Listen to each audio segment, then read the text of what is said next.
Salutations à vous distingués serviteurs de Dieu. Aujourd'hui, nous allons continuer avec notre grand thème qui stipule simplement les portes de l'enfer et du séjour de mort.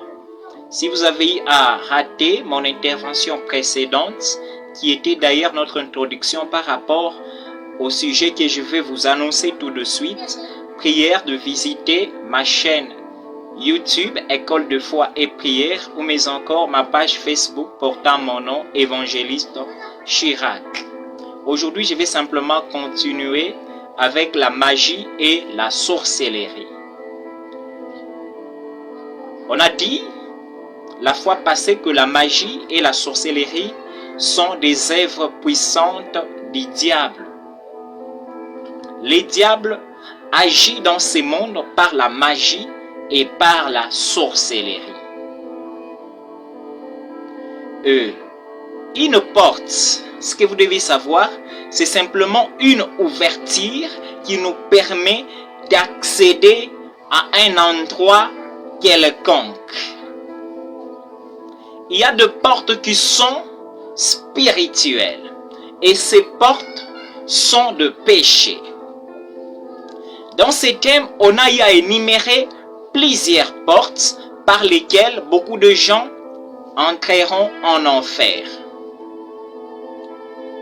Mais cette porte dont nous parlons ici, qui est la magie et la sorcellerie, c'est une très très grande porte que beaucoup de gens ont déjà choisie. Cependant, ils ignorent les conséquences qui les attendent après. Par la magie, vous pouvez avoir la promotion. Par la magie, vous pouvez avoir le succès. Par la magie, vous pouvez avoir de l'intelligence. Par la magie, vous pouvez avoir la beauté dont vous avez tant cherché. Mais l'issue de tout ce que Satan peut vous donner, ce sera l'enfer. Si vous lisez dans le livre d'Ézéchiel, chapitre 28, là le Seigneur, Dieu, est en train de traiter Satan des grands commerçants.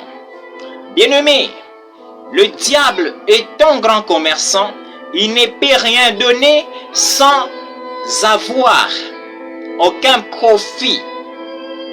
Lorsque le diable vous donne, vous devez être sûr, en tant que commerçant, il attend toujours un bénéfice venant de vous. Un grand commerçant ne peut jamais dépenser quelque chose sans un profit à y gagner. Lorsqu'il dépense de l'argent, il s'attend à ce qu'il reçoive aussi en retour le bénéfice. Si le diable vous donne 1000 $, vous devez être sûr qu'il a besoin de bénéficier de vous 10 000 $. S'il vous donne 10 000 $, sachez qu'il a besoin de gagner toute votre vie, votre destinée. Et vous devez être prudent. Il peut te donner le succès, mais en fin de compte, qu'est-ce que tu vas y gagner? Parfois, on pense que lorsque le diable nous donne, nous gagnons, mais par contre, nous perdons. Bien-aimé, lorsque le diable te donne quelque chose, ne pense pas que tu as gagné, mais tu as perdu.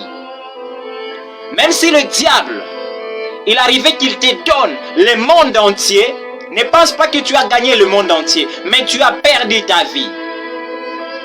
Et suite à cela, le Seigneur dit ceci: que sert-il à un homme de gagner le monde entier s'il perdait son âme? À quoi est-ce que cela va te servir si tu gagnais tout le monde et en fin de compte, tu perdais ton âme? À quoi est-ce que cela va te servir? C'est que tu dois savoir, ton âme n'a pas de prix. Ton âme vale mieux que le monde entier. Ton âme est beaucoup plus important que le monde entier.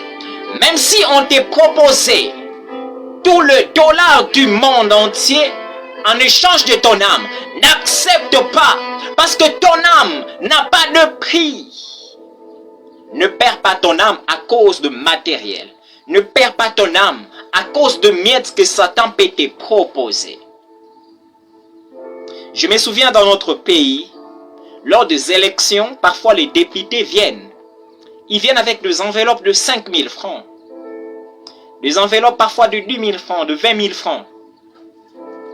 Avec beaucoup de promesses. Derrière leurs enveloppes, il y a simplement leurs intérêts. Et dès qu'on le vote, nous allons souffrir à cause des paix qu'ils nous ont donnés pendant la période de leur campagne. Nous allons souffrir pendant 5 ans. À cause de ce que Satan peut te donner, parce que la Bible dit qu'il est le tentateur.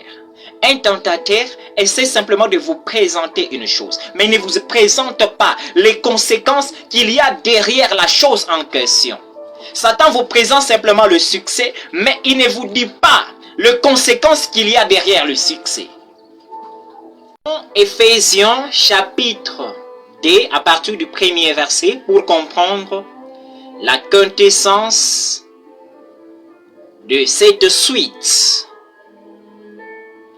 La Bible dit dans Éphésiens chapitre 2 au verset 1er, « Vous étiez morts par vos offenses et par vos péchés. » Aux yeux de Dieu, un pécheur est un homme mort.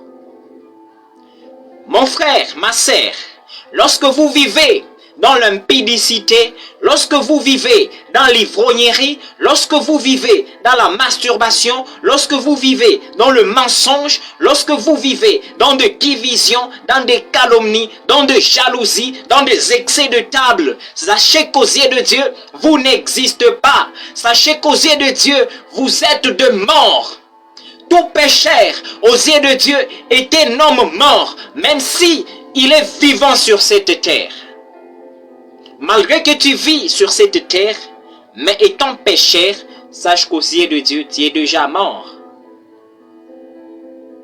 Et ce qui nous intéresse beaucoup plus, dans cette suite de notre sujet, c'est le verset 2. La Bible dit, dans lequel vous marchiez autrefois. Nous tous, avant de rencontrer Jésus, nous étions de pécheurs. Étant de pécheurs, nous étions de morts aux yeux de Dieu. La grâce de Dieu est quelque chose de merveilleux. La grâce de Dieu est parfaite. La grâce de Dieu est magnifique. La grâce de Dieu permet à un pécheur de devenir saint. La grâce de Dieu peut faire quitter un homme dans l'état de mort vers un état de la vie éternelle. La grâce de Dieu peut faire sortir une personne de ténèbres pour la mener vers la lumière qui est Jésus-Christ. Il n'y a pas mieux que la grâce de Dieu. Tout ce qu'il y a de mieux sur cette terre, la grâce de Dieu est l'absolu et le paroxysme. C'est pourquoi je suis en train dans cette vidéo de te présenter la grâce merveilleuse de Dieu. L'argent ne peut pas te sauver. Les voitures ne peuvent pas te sauver. Ta femme ne peut pas te sauver. Ton mari ne peut pas te sauver. Ton pouvoir ne peut pas te sauver. Mais il n'y a que la grâce de Dieu qui peut te sauver. Il n'y a que la grâce de Dieu qui peut te délivrer. Tu as besoin de la grâce de Dieu. Nous tous, nous étions de morts, mais par la grâce de Dieu, nous sommes vivants. Cependant, il y a jusqu'à présent de pécheurs sur cette terre. La suite de ces versets 2 d'Éphésiens 2 vous concerne, vous tous qui êtes jusqu'à présent dans le péché. Selon les trains de sémence, je reprends, dans lesquels vous marchiez autrefois. Pour dire qu'avant de rencontrer Jésus, comme je venais de le dire, nous étions dans le péché.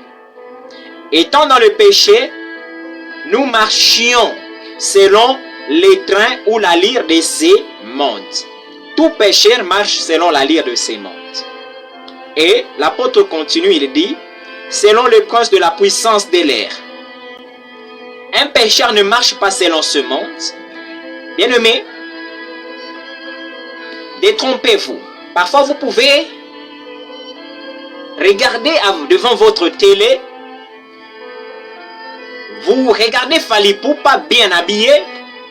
Il est bien stylé. Bien habillé selon la mode mondaine. Et vous vous dites, non, je vais l'imiter. Et par vous, même vous allez dire que non, moi j'ai imité Fally Ipupa. Je n'ai pas imité le diable. Mais vous avez tort. La Bible dit que tous ceux qui marchent selon les traits de ce monde marchent selon les princes de la puissance de l'air. Fally Ipupa est un agent, est un instrument de l'ennemi, est un instrument du diable. Tout ce qu'il fait, il le fait selon ce que le diable lui dit de faire. S'il vous propose un style d'habillement, sachez que cela lui a été dit par son père qui est le diable. S'il vous propose une manière d'être, de vous comporter dans la société, sachez que cela lui a été dit par son père qui est le diable. Et lorsque vous marchez selon ce monde, indirectement, vous marchez selon la volonté du diable. Directement, celui qui est devenu votre père. Regardez comment est-ce que la plupart des gens adhèrent à la magie sans le savoir. Et ce qui m'intrigue beaucoup plus, c'est la dernière partie. Elle dit ceci.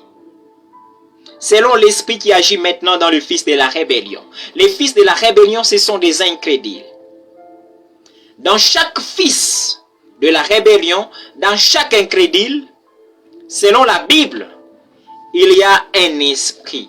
Et ce n'est pas le Saint-Esprit, mais c'est un esprit impur. C'est un esprit de sorcellerie. C'est un esprit de magie. Un mauvais esprit. Bien-aimés, lorsque vous êtes pécheur, ne pensez pas que vous êtes autonome. Tout ce que vous faites, vous ne le faites pas par vous-même, mais vous le faites selon l'esprit démoniaque qui est en vous. Et tout pécheur est un sorcier et un magicien, parce qu'il y a un esprit de sorcellerie et de magie qui agit en lui. Tout pécheur finira en enfer, parce qu'en lui, il y a un esprit de sorcellerie et de magie. Que le Seigneur vous bénisse. À la prochaine.